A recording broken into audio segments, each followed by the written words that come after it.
अब हम लोग एक्सेस प्रेशर यानी दाब आधिक्य, जिसे हिंदी में क्या कहते हैं, दाब आधिक्य या अतिरिक्त दाब के बारे में समझेंगे। तो दाब आधिक्य समझने के लिए सबसे पहले इस गुब्बारे को समझते हैं। इसमें क्या होता है, इसके अंदर जब हवा भरी रहती है तो इसके अंदर का जो प्रेशर होता है वो बाहर वाले प्रेशर से ज़्यादा होता है। ठीक है, इसके अंदर का जो प्रेशर होता है वो बाहर वाले प्रेशर से ज़्यादा होता है। बाहर में कौन सा प्रेशर है, वो एटमॉस्फेरिक प्रेशर यानी वायुमंडलीय दाब है।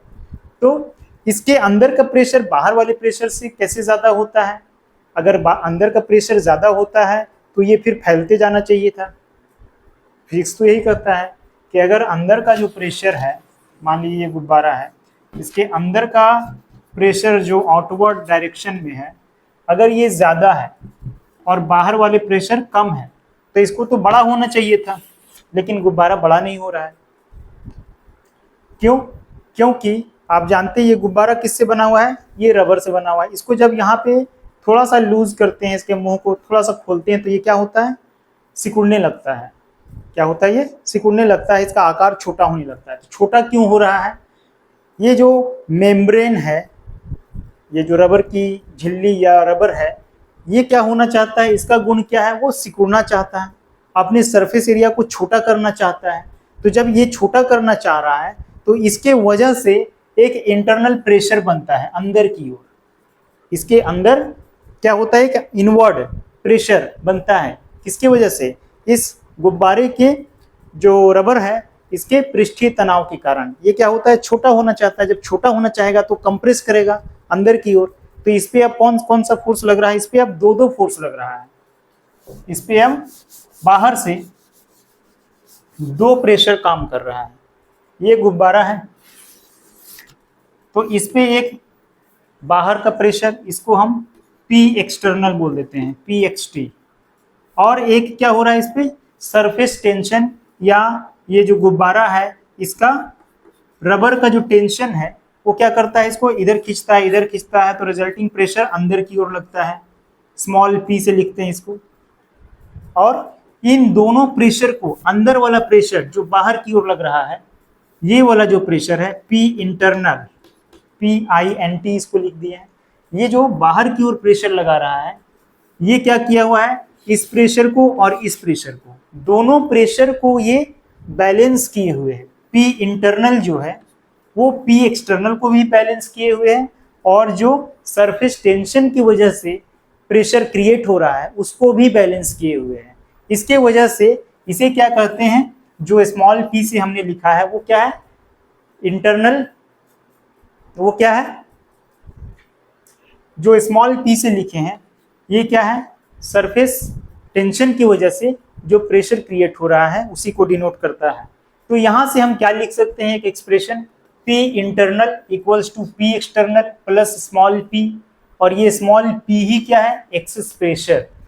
तो अब हम लिक्विड ड्रॉप या एयर बबल के बारे में बात करते हैं। एयर बबल जो किसी वाटर के अंदर होता है या किसी ग्लास के अंदर होता है, दोनों में सेम होता है, लिक्विड ड्रॉप और एयर बबल दोनों में सेम होता है। तो मान लीजिए ये लिक्विड ड्रॉप है, तो लिक्विड ड्रॉप भी क्या होता है, उसका सरफेस एरिया क्या करना चाहता है, किसी भी लिक्विड का जो ड्रॉप है उसका जो सरफेस होता है वो अपने एरिया को छोटा रखना चाहता है। तो छोटा रखना चाहेगा तो क्या होगा, एक प्रेशर क्रिएट होगा अंदर की ओर, तो वही स्मॉल p से लिखते हैं, और एक एक्सटर्नल प्रेशर है P एक्सटर्नल, और इन दोनों प्रेशर को कौन बैलेंस किए हुए हैं, चारों तरफ लगता है। ये कैसे लगता है, चारों तरफ लगता है। ये P इंटरनल, INT से लिख रहे हैं, P इंटरनल। तो P इंटरनल जो होगा वो P external plus this small p के बराबर होना चाहिए। तो इसलिए मैंने लिखा है PI equals to P external plus P small p। Then small p बराबर कितना होगा, ये इसको इधर लाएंगे तो PI minus P external equals to small p, और यही क्या है, एक्सेस प्रेशर। एक्सेस प्रेशर, यही एक्सेस प्रेशर इस तरह से क्रिएट होता है।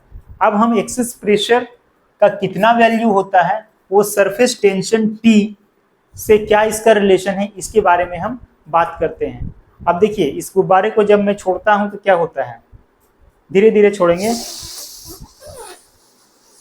तो क्या हो रहा है, ये सिकुड़ रहा है। क्यों? क्योंकि एक ये जो मेम्ब्रेन बना हुआ है रबर, वो क्या हो रहा है, सिकुड़ने की कोशिश कर रहा है। क्लियर है?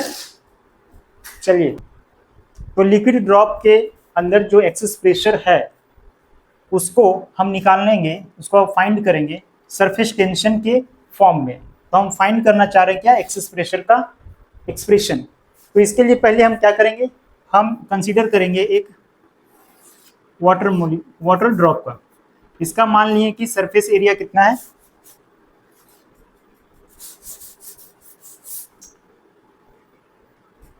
हम एक वाटर ड्रॉप कंसीडर करेंगे जिसका कि रेडियस r है और इसका सरफेस एरिया कितना होता है, 4πr², पता है। अब इसमें इंटरनल प्रेशर के कारण थोड़ा सा इसका आकार बढ़ जाता है, थोड़ा सा इसका आकार बढ़ करके इतना हो गया मान लिया। तो डिस्प्लेसमेंट कितना हुआ, डेल्टा r। कितना हुआ, डेल्टा r। यानी अब इसका रेडियस कितना हो गया, r प्लस डेल्टा r। ठीक है, तो पहले इसका जो सरफेस एरिया था 4πr², अब बड़ा हो गया है, तो अब कितना हो जाएगा, 4πr प्लस डेल्टा r का होल स्क्वायर होना चाहिए, क्योंकि रेडियस अब कितना हो गया, r प्लस डेल्टा r। तो अब हम क्या करेंगे, पहले इसको बड़ा करने में जो वर्क डन करना पड़ा, कितना कार्य किया गया, वो हम फाइंड करेंगे। तो हम जानते हैं W इक्वल्स टू क्या होता है, फोर्स इनटू डिस्प्लेसमेंट। तो यहाँ फोर्स को हम प्रेशर के टर्म में लिखेंगे। हम जानते हैं P इक्वल्स टू F/A होता है, यानी फोर्स पर यूनिट एरिया। तो फोर्स को हम कितना लिख सकते हैं, प्रेशर इनटू एरिया।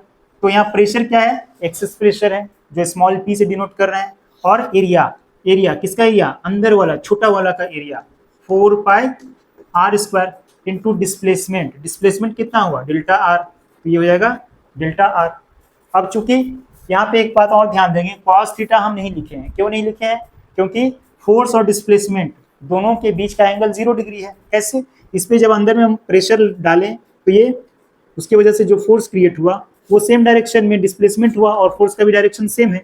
इधर भी फोर्स का डायरेक्शन है और इधर ही डिस्प्लेसमेंट का डायरेक्शन है। हर पॉइंट पे देखेंगे तो सेम डायरेक्शन में ही एक्सपेंशन हो रहा है। तो इसलिए यहाँ पे थीटा का वैल्यू 0 और cos 0 का वैल्यू 1 होता है, इसलिए फाइनली फोर्स इनटू डिस्प्लेसमेंट हम लिख सकते हैं। तो ये इक्वेशन 1 मान लेंगे। पृष्ठीय क्षेत्रफल यानी सरफेस एरिया में कितना वृद्धि हुआ, इंक्रीज इन सरफेस एरिया। पृष्ठीय क्षेत्रफल में वृद्धि बराबर कितना हो जाएगा, 4πr प्लस डेल्टा r का होल स्क्वायर माइनस 4πr² होगा, क्योंकि बड़ा वाला का एरिया माइनस छोटा वाला का एरिया। तो कितना हो जाएगा ये, 4πa plus B whole square पे इसको ब्रेक करेंगे तो r² plus delta r² plus 2r into delta r minus 4πr² लिख सकते हैं। अब ये ब्रैकेट ब्रेक करेंगे तो 4πr² प्लस 4π डेल्टा r² और ये 4 2 जा 8 plus 8πr delta r minus 4πr²। ये वाला 4πr² कैंसिल। अब यहाँ एक काम करेंगे, क्या करेंगे कि डेल्टा r का स्क्वायर वाला टर्म को नेग्लेक्ट कर देंगे। क्यों नेग्लेक्ट कर देंगे, क्योंकि हम पहले ही बोले थे कि एक्सपेंशन जो है वो बहुत छोटा है। तो छोटी संख्या का जब स्क्वायर करते हैं तो और भी छोटा हो जाता है।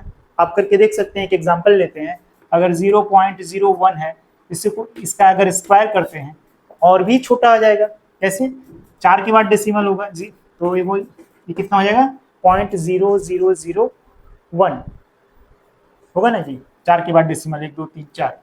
तो बहुत छोटी संख्या आ जाती है, यानी कि छोटी संख्या का स्क्वायर करते हैं तो और भी छोटी आती है। तो इसका भी स्क्वायर अगर करेंगे डेल्टा r का स्क्वायर तो और भी छोटा आएगा, इतना छोटा आएगा कि उसको हम नेग्लेक्ट कर सकते हैं।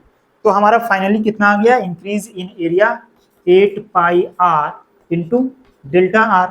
ये क्या हो गया, इंक्रीज इन एरिया। अब हम क्या फाइंड कर सकते हैं, इंक्रीज इन एरिया पता चल गया है तो वर्क डन हमको फाइंड हो गया यहाँ पे। तो हम सरफेस एनर्जी कितना बढ़ा अब वो हम फाइंड करेंगे। कितना लिख लेंगे पहले, तो अब हम पृष्ठीय ऊर्जा में कितना वृद्धि हुआ वो फाइंड करेंगे। तो हम जानते हैं सरफेस टेंशन इक्वल्स टू क्या होता है, सरफेस एनर्जी बाय एरिया, और इसका मात्रक हम बताए थे जूल पर मीटर स्क्वायर भी होता है सरफेस टेंशन का एक मात्रक अभी पिछले वीडियो में।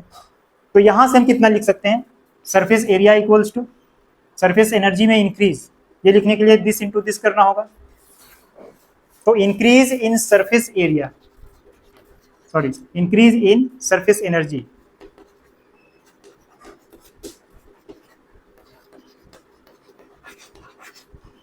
पृष्ठीय ऊर्जा में वृद्धि बराबर कितना लिख सकते हैं, surface tension into increase in area. तो इंक्रीज इन एरिया इतना हुआ 8 pi r into delta are into surface tension T है। ये क्लियर हुआ, जो अभी हम फॉर्मूला लिखे थे उससे हम लिख सकते हैं energy equals to increase in area into surface tension.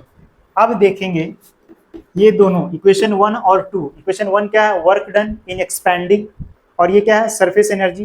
तो जो वर्क डन किया जाता है वही एनर्जी में कन्वर्ट होता है, जो वर्क डन किया जाता है वही एनर्जी में कन्वर्ट होता है, यानी ये दोनों बराबर होना चाहिए। इक्वेशन 1 और 2 क्या होना चाहिए, बराबर होना चाहिए। तो लिखेंगे from equation 1 and 2, from equation 1 and 2 क्या लिख सकते हैं, P into 4 pi are square delta are equals to 8 pi r delta are into T this much.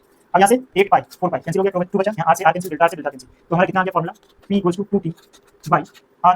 ये हो गया required expression for the excess pressure inside a liquid drop, inside a liquid drop. सुनो कर लेंगे, बहुत important होता है ये, इसको याद रखेंगे। 2T बाई आर, आर क्या है, रेडियस। अब हम लोग साबुन के बुलबुले के अंदर जो एक्सेस प्रेशर है वो फाइंड करेंगे। साबुन का बुलबुला आपने जरूर बनाया होगा, बचपन में खेला होगा, अगर नहीं खेला है तो अभी भी आप खेल सकते हैं। आप देखेंगे कि उसमें कितने पृष्ठ होते हैं, साबुन के बुलबुले के अंदर कितने फ्री सरफेस होते हैं, उसमें 2 फ्री सरफेस होते हैं। कैसे, जो साबुन का बुलबुला होता है वो अंदर से खाली होता है, अंदर से हवा भरा रहता है, साबुन का बुलबुला में अंदर भी हवा और इसके बाहर भी हवा होती है। तो इसका कितना मुक्त पृष्ठ हो गया, यानी फ्री सरफेस, एक अंदर और एक बाहर, 2 मुक्त सरफेस होते हैं, मुक्त पृष्ठ होते हैं। तो सरफेस एनर्जी में कितना इंक्रीज होगा, पहले तो यही रहेगा, work done equals to force equals to P into 4 pi are square into delta R. Equation 1 हो गया, इसमें कोई चेंज नहीं होगा क्योंकि वर्क डन नहीं करना पड़ रहा है। इसका सरफेस एनर्जी में कितना चेंज होता है और सरफेस एरिया में कितना चेंज होता है वो हम लोग फाइंड करेंगे। तो इंक्रीज इन सरफेस एरिया पहले फाइंड करना होगा, तो हम वही से फाइंड किए थे, कितना आया था 8 pi r into delta are. अब चूंकि अभी मैंने बताया कि इसमें 2 मुक्त पृष्ठ होते हैं, तो 2 मुक्त पृष्ठ होते हैं, तो यहाँ पे कितना हो जाएगा टोटल, साबुन हिंदी इंग्लिश दोनों में लिख रहे हैं क्योंकि दोनों स्टूडेंट्स हैं, लिख लेंगे साबुन के बुलबुले में 2 मुक्त पृष्ठ होते हैं, since there are 2 free surfaces in a soap bubble. So क्या हो जाएगा, ये कितना हो जाएगा, increase in area surface area, तो 2 से मल्टीप्लाई हो जाएगा, तो 16 pi r into delta r लिख सकते हैं।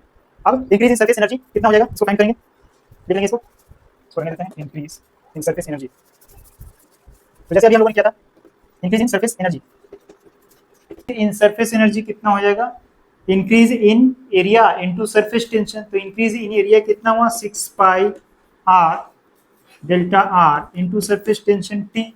अब क्या होना चाहिए, ये दोनों इक्वेशन बराबर होना चाहिए क्योंकि जो वर्क डन है वही एनर्जी में कन्वर्ट होता है।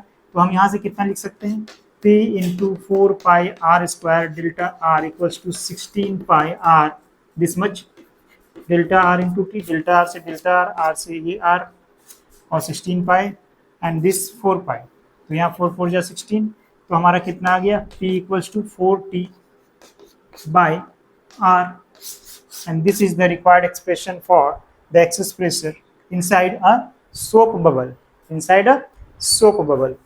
तो यहाँ ध्यान देंगे कि जो लिक्विड ड्रॉप था उसमें चूंकि एक सरफेस होता है, इसीलिए उसमें कितना आया था वैल्यू, 2T बाई आर आया था, और सोप बबल में 2 सरफेस होते हैं इसलिए यहाँ पे 4T बाई आर आया, यानी कि इसका जस्ट डबल होता है एक्सेस प्रेशर इनसाइड अ सोप बबल।